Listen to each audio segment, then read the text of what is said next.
Hello friends, welcome back to my YouTube channel Shri Shivaya Namastubhyam. इस channel के माध्यम से मैं श्री पूजनीय पंडित प्रदीप जी मिश्रा जी द्वारा बताए गए शिव के उपाय आप तक पहुंचाती हूं, ताकि आप भी उस उपाय का अपने जीवन में लाभ ले सके।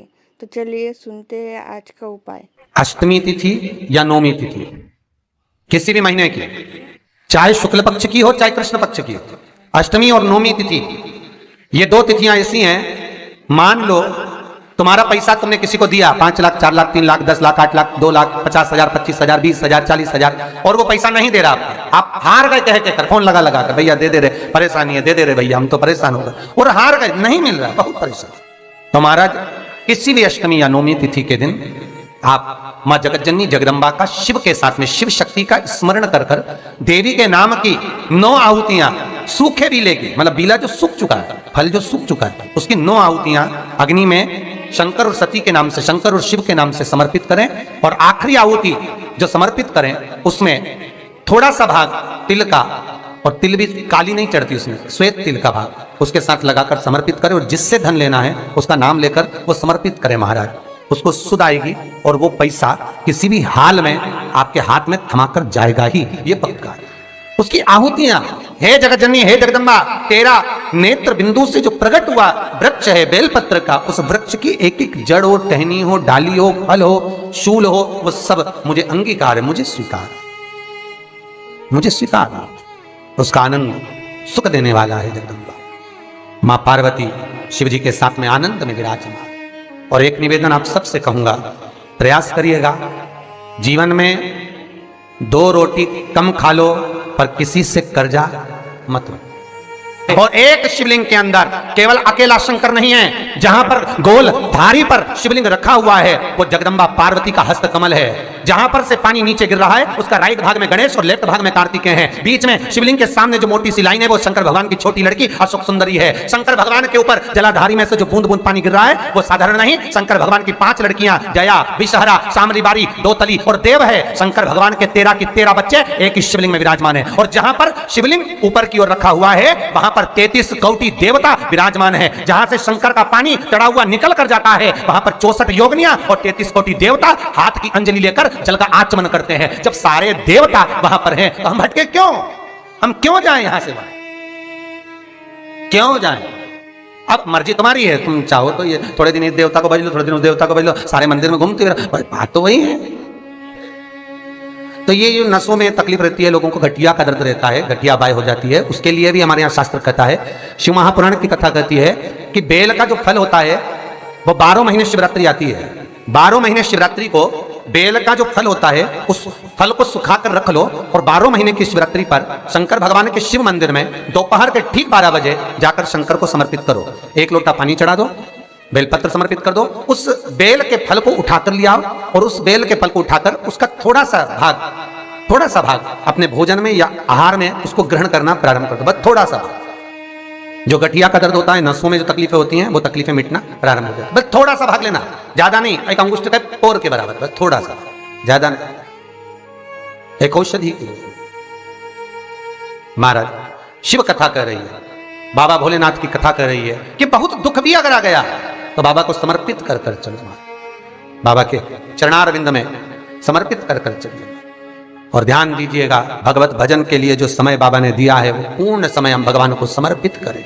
मेरा आप सबसे निवेदन रहेगा कि दिन भर में 24 घंटे में कम से कम 5 बार, केवल 5 बार ओमकार का नाद होना चाहिए। क्यों? तो कहता है ये इंद्रियां हमारी जो गलत मार्ग पर जाती हैं उसको केंद्रित कर कर शरणागति का मार्ग पर पहुंचा देते हैं। केवल ओमकार। एक परीक्षा में बैठने वाला व्यक्ति, एक परीक्षा में बैठने वाला लड़का लड़की, कोई एग्जाम में बैठ रहे हैं, कोई परीक्षा में बैठ रहे हैं और वो एग्जाम निकल नहीं रहा, तो गाय के दोनों सींगों के अग्रभाग, ऊपर का भाग, उसको हमारे यहाँ कैलाश पर्वत माना गया, उस पर शहद लगाकर, उसके अग्रभाग में शहद लगाकर, बेलपत्री के मध्य भाग में उस सींग का शहद लेकर मध्य भाग में लगाकर शिवलिंग पर चिपका दीजिए सामने, और ओमकार का नाद कर कर उस पत्ते को निकाल लीजिए, उसका शहद मस्तक पर चंदन में घोल कर तिलक लगाकर परीक्षा में जाकर बैठिए। आप जितना याद कर कर गए हो आपके सम्मुख में, आपके एग्जाम में वही आएगा जो आपने याद किया है और आप उसको क्लियर कर सकते। महाराज, ओमकार के नाद का सुख, हम कैलाश पर्वत नहीं जा सकते, हम कैलाश पर नहीं चढ़ सकते, तो कैलाश गौ माता के सींग पर विराजमान है। अग्रभाग जो है, हम कैलाश पर्वत ही मानते हैं कि माँ आपके ये मस्तक पर जो अग्रभाग है, सींग जो है, ये हमारे लिए आप कैलाश का भाग ही है, कैलाश ही है माँ। ये प्रेम, ये वात्सल्यता, ये स्नेह था।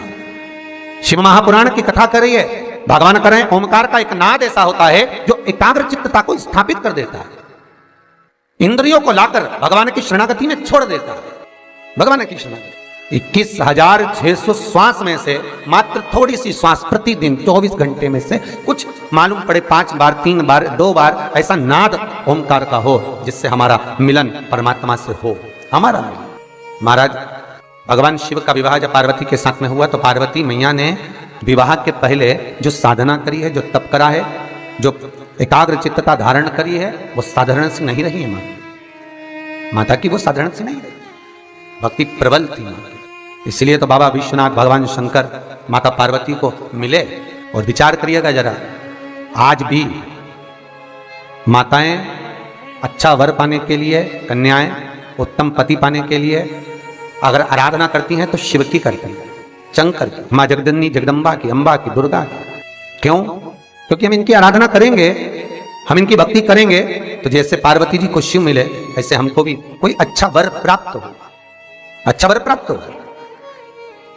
अच्छा, आपने कभी ध्यान दिया कि जितनी भी माताएं, जितनी भी कन्याएं वो शंकर जी की पूजन करती हैं उत्तम वर पाने के लिए, तो नारायण की पूजन क्यों नहीं करती उत्तम वर पाने के लिए? या ब्रह्मा जी की पूजन क्यों नहीं करती उत्तम वर पाने के लिए? पर पार्वती की पूजन करेंगी, और पार्वती मैया का पूजन करेंगी, शंकर जी का पूजन करेंगी उत्तम वर पाने के लिए, पर ब्रह्मा जी का नहीं, नारायण का नहीं। क्यों? क्योंकि माताओं को, कन्याओं को ये मालूम है कि भगवान विष्णु लक्ष्मी जी को ब्याह जरूर लाए हैं, पर भगवान ने लक्ष्मी जी से कह दिया था, हे लक्ष्मी, मैं तुझसे विवाह जरूर कर रहा हूं, पर तुझे मेरे चरणों में रहना पड़े, तू मेरे चरणों में रहे। तो आपने लक्ष्मी जी का दर्शन करा, कहां पर है वो? भगवान के चरणों में। भगवान ब्रह्मा जी का पूजन कन्याएं वर के लिए क्यों नहीं करती? क्योंकि भगवान ब्रह्मा ने ब्रह्माणी से विवाह करा, पर ब्रह्माणी ब्रह्मा से दूर है। पर कन्या शिव का इस्तेमाल, पार्वती का पूजन इसलिए करती हैं पति पाने के लिए कि आपके जैसा पति मिले। क्यों? क्योंकि शंकर भगवान स्वयं नीचे हैं और मां जगतजननी जगदम्बा को उन्होंने ऊपर बिठा रखा। किसी भी शंकर जी के मंदिर में जाकर देखना, शंकर का शिवलिंग नीचे होगा और पार्वती सामने हाथ जोड़ी हुई, ऊपर न जा। मेरे भोलेनाथ अर्धांगिनी का आदर करना जानते हैं, सम्मान करना जानते हैं कि तुम अग्रभाग में रहो, ऊपर रहो, सम्मान आपको मिलता रहे, क्योंकि आप हमारी अर्धांगिनी हो। शिव भले नीचे हो, आप तो जाओ महाकाल का दर्शन कर लो, महाकाल में भी आप जाएंगे, मल्लिकार्जुन में चले जाओ, चाहे आप त्र्यंबक चले जाओ, चाहे आप सोमनाथ चले जाओ, रोज आपके यहाँ सोमनाथ के भी दर्शन आते होंगे, है महाकाल का दर्शन आता, कभी दर्शन करना। महाकाल बाबा नीचे हो, पार्वती जी बिल्कुल दीवार में बिल्कुल सामने ऊपर, सोमनाथ जी नीचे, जगदम्बा सामने ऊपर, बाबा वेदनाथ नीचे, जगतजननी ऊपर। आदर का जो भाव है वो शिव में है, सम्मान का जो भाव है वो शंकर में है, कि मैं इनका आदर करना जानूं। इसलिए नारी भगवान शिव जैसा पति चाहती, भोलेनाथ जी जैसा मिले, अलमस जब जाए साथ लेकर जाए, बाबा विश्वनाथ जैसा। इसी तरह की वीडियो के लिए आप मेरे चैनल को लाइक, सब्सक्राइब और शेयर करना ना भूलें। Thank you for watching.